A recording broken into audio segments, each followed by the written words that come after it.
We're here with another edition of Technical Tuesday. This week, I'm at Kentucky Equine Research.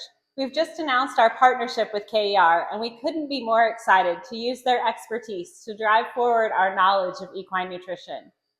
While we'll be sure to do some research using live horses, looking at things like palatability or digestibility, one of the cool opportunities at KER is to do research in the lab, or more in vitro.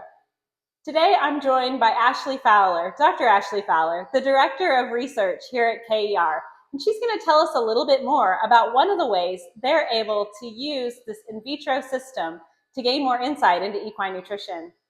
Sure. So here we have our in vitro gas production system, and this system kind of mimics the hindgut of what goes on in the horse. So we take feces from the horse, which is a source of microbes, and we put it in these bottles along with a buffer and a feed.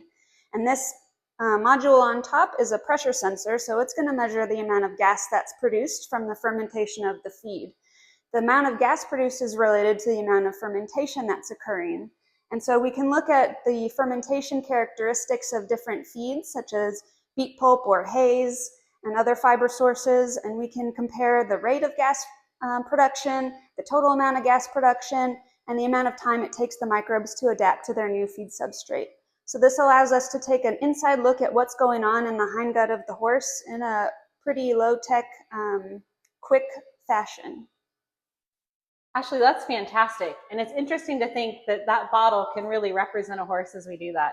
I'm super excited to learn more about how beet pulp works in this system, and in particular, what happens when we combine beet pulp with things like alfalfa, like we have in our beatable products. Yes, I think that would be very interesting to study.